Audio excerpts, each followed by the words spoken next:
एक वक्त तो मुगल जो हैं वो मंदिरों को दान भी दे रहे हैं, मंदिरों को बनवा भी, मैं बता दे रहा हूं अभी आपको, गुवाहाटी आसाम के पास एक मुगल दान दे रहे थे मंदिरों को। हाँ, मैं कोट कर रहा हूँ, गुवाहाटी के पास जो है कामाख्या मंदिर का जो मंदिर उसमें दान दिए हुए हैं, उज्जैन के महाकाल के मंदिर में कामाख्या रहा हूं भाई। और सुन लीजिए, अरे कामाख्या में तो आसाम में तो राज्य नहीं था मुगलों का भाई। ईयर बताइए, ईयर बताइए। ठीक है, आसाम में तो कभी राज्य नहीं रहा भाई। ठीक है, बोलने दीजिए सुधांशु, उनको 10 सेकंड दे दीजिए अपनी बात। सुधांशु जी, औरंगजेब का जो सिपह सालार था उसका नाम बता दे सुधांशु त्रिवेदी जी, मैं मान जाऊंगा कि इतिहास की नॉलेज इनको बहुत बेहतरीन है।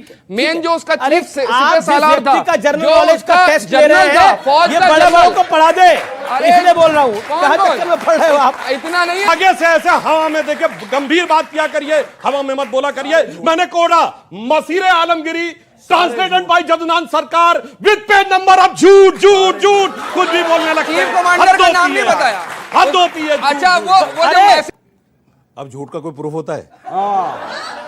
क्या प्रूफ? आप कह दीजिए मसीरे आलमगिरी में नहीं लिखा है, आप लिखिए कि मैं हलफनामा कोर्ट में देने को तैयार। सबूत तो देंगे महाराज, झूठ सबूत तो देंगे, कोई पास नहीं होता, मेरे पास क्या होगा?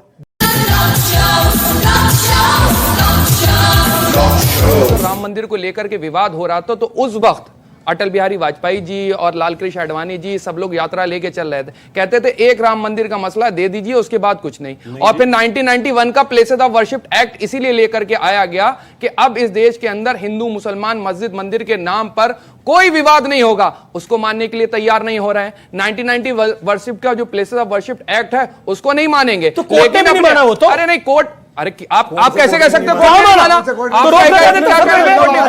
लोग लगा देते, सुन लीजिए, फैक्चुअल है ये, पहला पार्लियामेंट के एक्ट को कोर्ट नहीं मानेगा, सर्वे करवाया, बात कर रहे हो, उसके बाद क्योंकि 1993 तक पूजा हो रही थी इस वजह से। नहीं, ये कोई आधार नहीं है, पूजा हो रही थी, कोई आधार नहीं है, ये आधार नहीं है। वो 1991 का एक्ट 1993 तक शिकारपुरी की पूजा हो रही थी इस वजह से। आप फैक्चुअली बात यह है कि 250-300 साल 350 साल के आसपास से वहां पर नमाज हो रही है। अब आप उस जमाने में लेकर के आए जिस सर में मैं बात कर रहा हूं, राजतंत्र होता तो राजा जो थे अपनी सत्ता के लिए राज करते, धर्म के लिए राज नहीं करते थे। अच्छा। और दूसरी आपको बात बताऊं, अभी बड़ी बात कर रहे थे, एक वक्त मेरे ये नहीं समझ में आता, एक वक्त तो मुगल जो हैं वो मंदिरों को दान भी दे रहे हैं, मंदिरों को बनवा भी, मैं बता दे रहा हूं अभी आपको, गुवाहाटी आसाम के पास एक मुगल दान दे रहे थे मंदिरों को। हाँ, मैं कोट कर रहा हूँ, गुवाहाटी के पास जो है कामाख्या मंदिर का जो मंदिर उसमें दान दिए हुए हैं, उज्जैन के महाकाल के मंदिर में कामाख्या रहा हूं भाई। और सुन लीजिए, अरे कामाख्या में तो आसाम में तो राज्य नहीं था मुगलों का भाई। ईयर बताइए, ईयर बताइए। ठीक है, आसाम में तो कभी राज्य नहीं रहा भाई। ठीक है, बोलने दीजिए सुधांशु, उनको 10 सेकंड दे दीजिए अपनी बात। सुधांशु जी 10 सेकंड दे दीजिए, फिर आपको मौका। आपने 30 सेकंड मांगे थे, 1 मिनट से ऊपर हो चुका। बीच में इंटरप्ट करेंगे। चित्रकूट के अंदर एक मंदिर है, मंदाकिनी नदी के किनारे, गोपीपुरा मंदिर के अंदर भी दान दे रखे हैं और औरंगजेब के जमाने में दे रखे हैं। औरंगजेब का जो सिपह सालार था उसका नाम बता दे सुधांशु त्रिवेदी जी, मैं मान जाऊंगा कि इतिहास की नॉलेज इनको बहुत बेहतरीन है। मेन जो उसका चीफ सिपह सालार था, जनरल नॉलेज का टेस्ट ले रहे हैं, ये बड़े लोगों को पढ़ा दे, इसलिए बोल रहा हूँ। कहां चक्कर में पढ़ रहे हो आप? इतना नहीं है, इतना हल्के में लेकर के बात। ठीक है, चलो सुधांशु जी, कमांडर का नाम आपने बोला 4 कमांडर, अरे आप औरंगजेब के 4 कमांडर, चीफ कमांडर का नाम बता दे तो ठीक है। आपने अब देखिए, अब आपने सुधांशु जी के मुंह में हाथ डाला, जवाब मिलेगा। नहीं, सुधांशु जी के मुंह में कहां हाथ डाला, बोला था। अब मैंने बता दिया, ये कहे कि पेज नंबर बताइए, पेज नंबर और कमांडर दोनों बता रहा हूं। उसके 2 कमांडर को 6 अप्रैल 1669 मोहम्मद साची और मुसद्दत खान, इन दोनों को कहा गया डिमोलिश होना है। जो लिखा हुआ मसीरे आलमगिरी ट्रांसलेशन बाय जदुनाथ सरकार, पेज नंबर 81। अब सुनो आगे, मई 1669, आगे सुनो, मई 1669 उन्होंने कहा कि फौज भेज दी गई, पेज नंबर 84। अब आइए, 2 सितंबर 1669 उसने आके कहा हुक्म की तामीर हो गई, मंदिर ढहा दिया गया, पेज नंबर 88। और सुनो, 1670 में कहा गया कि उन मूर्तियों को लाकर मस्जिद की सीढ़ियों पर लगा दिया जाए, पेज नंबर 95-96।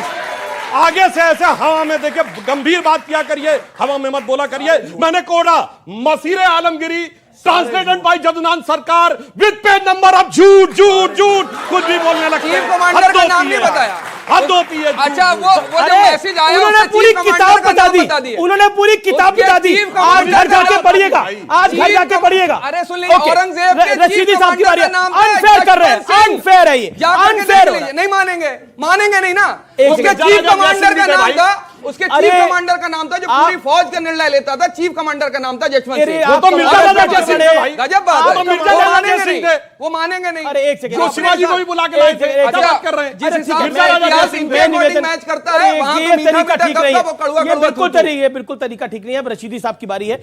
सुधांशु भाई ने ये जो पेज नंबर बताए हैं ना, इत्मीनान से बोलिए। बिल्कुल सारे टोटल गलत हैं। let him complete अनफेयर है ये, let him complete, prove it, आप प्रूव करिए, मैं मौका दे रहा हूं आपको।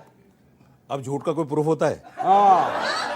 क्या आप कह दीजिए मसीर आलमगीरी में नहीं लिखा है, आप लिखिए कि मैं हलफनामा कोर्ट में देने को तैयार हूं। सबूत तो देंगे महाराज, झूठ का सबूत proof तो देंगे, झूठे के कोई पास नहीं होता, मेरे पास क्या होगा? झूठ मतलब आप कह रहे हैं किताब ही नहीं लिखी गई वो? नहीं, किताब नहीं, ये जो बता अरे रहे हैं साहब इसीलिए तो नहीं सर्वे होने दे रहे हैं, क्योंकि झूठ का प्रूफ नहीं होता है, सच का प्रूफ होता है, इसीलिए अच्छा ये बताइए, अच्छा सुप्रीम कोर्ट ने भी मुस्लिम पक्ष की याचिका को खारिज कर दिया, सर्वे होगा, सुप्रीम कोर्ट ने भी खारिज कर दिया।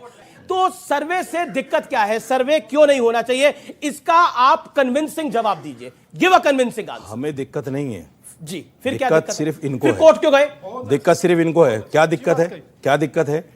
बाबरी मस्जिद का मामला कोर्ट में था, इन्होंने 92 में तोड़ दी, और इनके चीफ मिनिस्टर थे, उन्होंने बाकायदा उसके लिए हलफनामा दिया कि मैं इसकी हिफाजत करूंगा, और उसको उनको जेल भी हुई एक दिन की उस पर। चीफ मिनिस्टर होते हुए हलफनामा देकर मस्जिद को तोड़वा दिया। इनको तो आदत है मस्जिदें तोड़ने की, इसको भी तोड़ लें, कार्रवाई में क्यों फंसे हुए हैं? 1632 में पीटर मुंडी आके लिखता है कि यहाँ 1632 में पीटर मुंडी आके लिखता है कि यहाँ बाकायदा शिवलिंग की पूजा की जाती थी, उसके बाद इसको तोड़ा गया। मतलब यार ये तो ये होगा कि हम जिस देश में रहते हैं, हम अपने मंदिरों को मान रहे हैं, ये कोई सबूत नहीं दे रहे, और हम यहाँ सबूत देने जा रहे हैं। ठीक है